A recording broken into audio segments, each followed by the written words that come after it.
5 coisas que aconteceram após a morte de Jesus. Número 1. Houve um terremoto. Houve uma resposta da criação.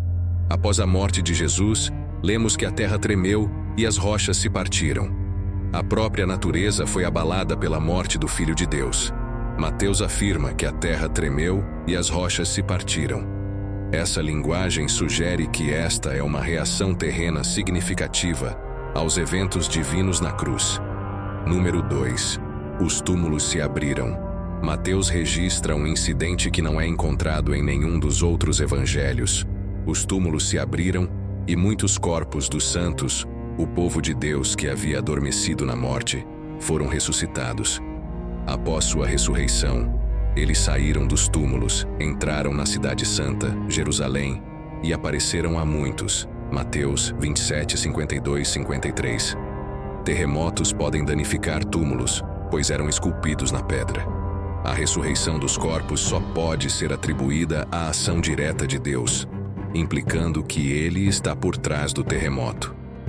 Dado as características geológicas da Palestina, que se encontra em uma falha sísmica significativa, um terremoto não seria um evento incomum, mas, combinado com as rochas que levaram à abertura dos túmulos, é mais um testemunho significativo da crucificação de Jesus. Outro terremoto em breve testemunhará um evento divino ainda mais significativo: a ressurreição de Jesus. O registro único de Mateus desses eventos enfatiza a vitória sobre a morte que o sacrifício de Jesus na cruz realiza. Aqueles que foram ressuscitados são literalmente descritos como aqueles que haviam adormecido, uma expressão comum no Novo Testamento para alguém que morreu, mas cujo destino eterno está seguro. Assim como o testemunho inicial, a ressurreição sobrenatural desses corpos de santos e suas aparições em Jerusalém são um testemunho marcante do trabalho de Jesus na cruz e, subsequentemente, de sua ressurreição. O termo povo santo provavelmente se refere a figuras piedosas do Antigo Testamento, heróis e mártires da história de Israel, selecionados para testemunhar milagrosamente esses eventos. Sua aparição às pessoas em Jerusalém é um testemunho da eficácia do trabalho de Jesus na cruz. Isso antecipa o ensino de Paulo sobre Jesus sendo as primícias dos mortos. 1 Coríntios 15, 20 e 23. Mas agora, de fato, Cristo ressuscitou dos mortos e se tornou as primícias dos que dormem. Pois, assim como em Adão todos morrem, assim também em Cristo todos serão vivificados. Mas cada um por sua ordem. Cristo, as primícias, depois, os que são de Cristo na sua vinda. A ressurreição desses santos é um prelúdio para a ressurreição que todos os crentes podem esperar através da morte de Jesus. Um novo dia chegou, um dia em que a morte foi derrotada pela morte. A ressurreição para a vida eterna tornou-se possível. Mas note que não foi até depois da ressurreição de Jesus que os ocupantes desses túmulos foram levantados e entraram em Jerusalém, onde apareceram a muitos. A Bíblia não diz se esses santos ressuscitados morreram novamente ou foram para o céu com o Senhor Jesus. A morte do Filho de Deus abalou a própria natureza. O pregador popular Charles Spurgeon afirmou que os corações dos homens não responderam aos gritos agonizantes do Redentor moribundo, mas as rochas responderam. As rochas se partiram. Ele não morreu pelas rochas. Ainda assim, as rochas eram mais sensíveis do que os corações dos homens por quem ele derramou seu sangue. É mais bem entendido que Mateus pretendia que víssemos que o terremoto ocorreu no dia em que Jesus foi crucificado e, em seguida, no dia em que ele foi revelado como ressuscitado. O poder da nova vida foi tão forte que trouxe de volta alguns dos bons que haviam morrido. Este é um dos trechos mais estranhos do Evangelho de Mateus. Mateus não nos fornece muitas informações e não aprendemos sobre esse acontecimento de nenhuma outra fonte. Número 3. O véu do templo foi rasgado em 2. Mateus 27, 50 a 51. E Jesus clamou novamente com uma voz forte e agonizante e entregou voluntariamente seu espírito, despedindo-se e liberando seu espírito de seu corpo em submissão ao plano de seu Pai. Imediatamente, O véu do Santo dos Santos no templo foi rasgado de cima a baixo. A terra tremeu e as rochas se partiram. A cortina que cobria o templo foi rasgada em dois. A cortina era a única coisa no templo que diferenciava a área sagrada da parte mais santa do templo. Era uma ilustração clara da separação entre Deus e o homem. Atos 6:7. Disse que, nos dias da igreja primitiva, muitos dos sacerdotes foram obedientes à fé. Talvez este véu rasgado tenha demonstrado a eles a grandeza da obra de Jesus. É também provavelmente assim que o véu rasgado se tornou conhecimento comum. Hebreus 9:1-9 nos diz que no templo, um véu separava o Santo dos Santos, o lugar terreno da presença de Deus, do resto do templo onde os homens habitavam. Hebreus 9:1-3. Na verdade, a primeira aliança tinha regras para o culto divino e para o santuário terrestre. Foi erguida uma tenda sagrada. A primeira seção, na qual estavam o candelabro e a mesa com os pães da proposição. Esta é chamada de lugar santo. Atrás do segundo véu havia outra tenda, chamada Santo dos Santos. O livro de Êxodo ensina que este grosso véu era feito de material azul, púrpura, escarlate e linho torcido. Agora, Cristo é nosso sumo sacerdote superior, e como crentes em sua obra consumada, participamos de seu sacerdócio superior. Agora podemos entrar no Santo dos Santos através dele. Hebreus 10:19-20 diz: Temos confiança para entrar no Santo dos Santos pelo sangue de Jesus, pelo novo e vivo caminho que ele nos abriu por meio do véu, isto é, sua carne.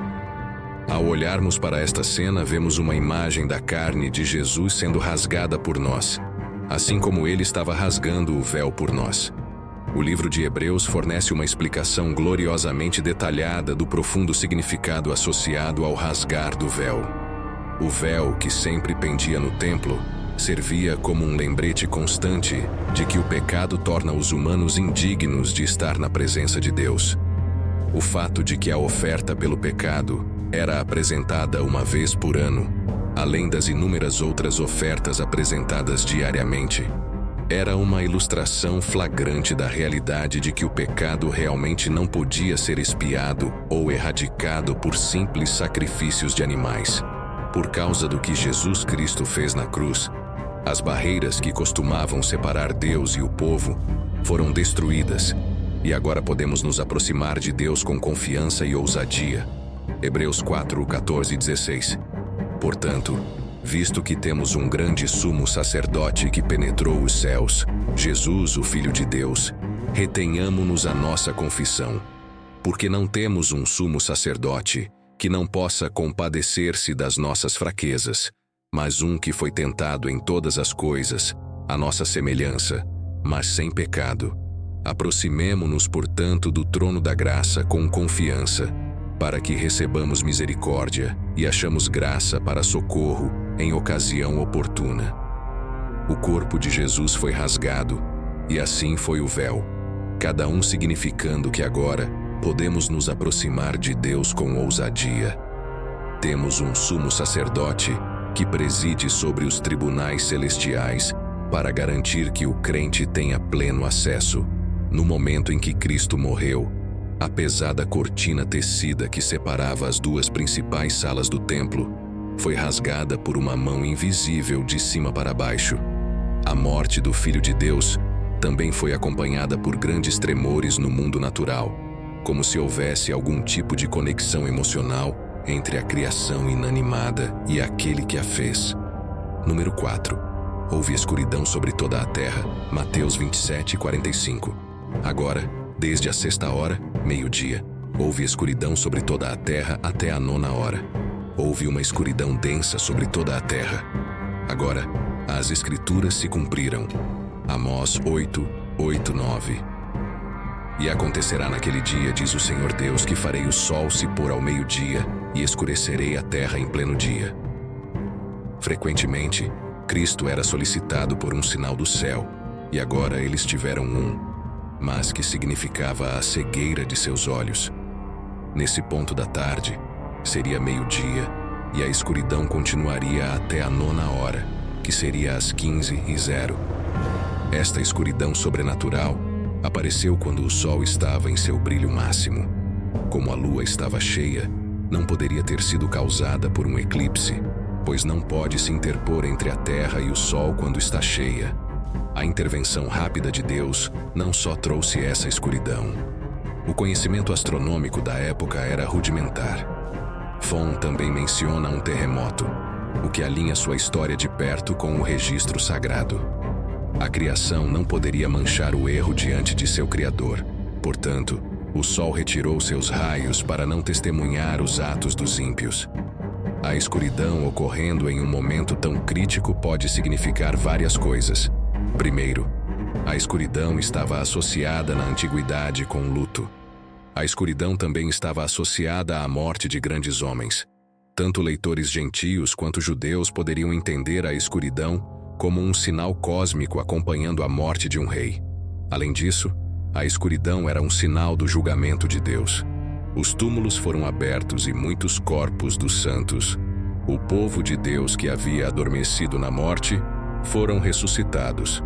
Saindo dos túmulos, após sua ressurreição, entraram na cidade santa, Jerusalém, e apareceram a muitos. Mateus 27, 52, 53. Número 5. O soldado responsável pela execução percebeu que ele era inocente. Mateus 27, 53, 54. Agora, o centurião e aqueles com ele, que guardavam Jesus, viram o terremoto e as coisas que estavam acontecendo, ficaram aterrorizados e cheios de admiração, dizendo: certamente, este era o Filho de Deus. Era trabalho de um centurião garantir que a crucificação fosse realizada corretamente e sem complicações. Ele geralmente estava no comando de 100 soldados. No momento de uma crucificação, ele era um soldado de carreira cuja coragem e inteligência ajudaram-no a subir nas fileiras. Ele seria um soldado de alta ordem e precisaria ser tanto frio quanto eficiente para ter sucesso nessa posição. Esse homem teve que seguir as ordens de seus superiores. A cena da crucificação de Jesus era tão notável que até mesmo um centurião romano endurecido reconheceu que este era o Filho de Deus. Essa realização significava que Jesus era inocente do crime pelo qual estava na cruz. O centurião deve ter tido uma mistura de emoções. Ele acabou de perceber que havia supervisionado a crucificação de um homem inocente. Essas não eram palavras sussurradas de um recruta assustado, ou as palavras trêmulas de um conscrito facilmente manipulado. Eram as conclusões de um veterano experiente, um homem que tinha visto incontáveis homens sofrerem fins horríveis e era responsável por levá-los à morte. Esse centurião estava bem ciente da forte condenação dos líderes religiosos judeus que colocaram Jesus na cruz por blasfêmia. Seu comandante em chefe, Pôncio Pilatos, havia mantido a condenação de Jesus por fazer essa afirmação, mas ele rejeita a condenação e declara a reivindicação de Jesus. Por quê? Porque os argumentos a favor de Cristo eram esmagadores. Embora ele indubitavelmente tivesse supervisionado muitas crucificações, essa execução era diferente. O que ele viu? Várias cenas dos eventos do arresto, julgamento e crucificação de Jesus se combinaram em uma declaração convincente. Poderia ter sido a resposta de Jesus à injustiça que ele foi forçado a suportar pelas mãos de seus próprios compatriotas através do arresto e dos julgamentos. Poderia ter sido a resposta de Jesus à tortura que sofreu pelas mãos do centurião e seus homens. Pode-se pensar na dignidade com que Jesus respondeu à multidão sedenta de sangue, como uma ovelha muda diante do matador. As Escrituras não registram qualquer resposta de Jesus aos gritos da multidão. Marcos 15, 11 e 15. Mas os principais sacerdotes incitaram a multidão para que ele soltasse Barrabás para eles. Pilatos perguntou novamente: então, o que farei com aquele que chamais de Rei dos Judeus? Eles gritaram de volta: crucifica-o. Mas Pilatos pergunta: por quê? Que mal fez ele? Mas eles gritaram ainda mais: crucifica-o! Então Pilatos, desejando satisfazer a multidão, soltou Barrabás para eles, e após ter Jesus flagelado, entregou-o para ser crucificado. Sua preocupação era pelo perdão deles, não pela sua própria fuga. A misericórdia de Jesus em relação às pessoas que o rejeitaram e aos soldados que o crucificaram, incluindo este centurião, era: Pai, perdoa-lhes, pois não sabem o que fazem. Lucas 23:34. Pai, perdoa-lhes, pois não sabem o que fazem. Eles lançaram sortes, dividindo suas vestes entre si, e o povo estava ali, assistindo. Até mesmo os governantes zombavam e escarneciam dele, dizendo: ele salvou outros, salve a si mesmo, se é o Cristo, o Messias, o ungido de Deus, o escolhido. Os soldados também zombavam dele, aproximando-se e oferecendo-lhe vinagre e dizendo sarcasticamente: se realmente és o rei dos judeus, salva-te a ti mesmo. Havia também uma inscrição acima dele: este é o rei dos judeus. Um dos criminosos que estavam pendurados o insultava, dizendo: não és tu o Cristo? Salva-te a ti mesmo e a nós, enquanto lançavam sortes pelas vestes de Jesus. A preocupação de Jesus era pelo perdão deles, não pela sua própria fuga. Que declaração poderosa! Mateus 27:35-36. Quando o crucificaram, dividiram suas vestes entre si, lançando sortes. Então, assentando-se, começaram a vigiar sobre ele para guardar contra qualquer tentativa de resgate. Se tudo isso não o convenceu, ele viu algo mais: a resposta da criação.